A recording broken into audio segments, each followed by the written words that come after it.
Halos magpagawas kami sa among produkto. Kung hindi kami magpalapala isa kadlaw, hindi gid makalusot ang among produkto. So nagpasalamat kami karon daw hapos-hapos na ang pagpagawa sa among produkto. Siya si Tatay Rogelio, residente ng Lake Cebu South, Cotabato. Nagpapasalamat siya sa mga proyektong pang-infrastruktura ng pamahalang panlalawigan dahil mas napapadali na ang pag-abot ng mga serbisyong pampubliko sa kanilang komunidad. Ako si Rogelio Magwan, taga Lake Cebu.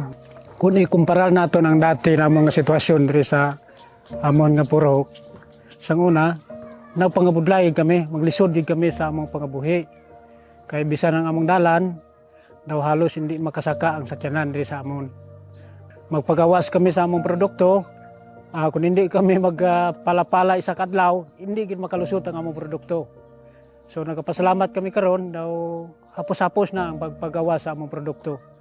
Kag makasaka ang mga four wheels nga sakyanan diri sa amon. Ang ginapasalamatan namon, ang una na kon halimbawa kung may mga masakiton nga makaabot sa provincial hospital, so wala na gid kami sing balayran. Kag kung may mga estudyante gid man nga magkuan isip scholarship, so wala sing balayran. Wala kami sing bayad, libre man. So amo nang benepisyo. Isa pa, pulmiro namon nga pangabuhi diri maglisod gid kami sa tubig. Halos halimbawa kung magkabo kami didto, pahuwayan gid namon ang isa container, kapila kami magpahuway sa dalan bago makaabot diri ang amon nga tubig. Pero ang amon ginapasalamatan karon kay Gov nga bilang handumanan namon siya kay may makina nga ginhatag niya diri sa amon nga purok nga maunang karon nga naga-operasyon diri sa amon nga magpaandar lang kami ari na diri ang kuan makaabot diri ang tubig sa amon nga plaza. Hindi na hindi na magliso ang among isip sa sini nga purok nga wala sing may kuan sa amon, magbulag sa amon sa kay Gov kay tungod sa pagkamaayo niya nga sa amon.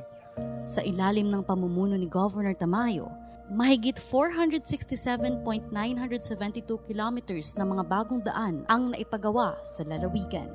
Ang dating mahirap marating, ngayon ay mas maayos at mas accessible na. Ganito sa South Cotabato. Ang bawat kalsadang naitatayo ay nagbubukas ng mas maraming oportunidad, mas matibay na koneksyon at mas maunlad na kinabukasan para sa bawat mamamayan.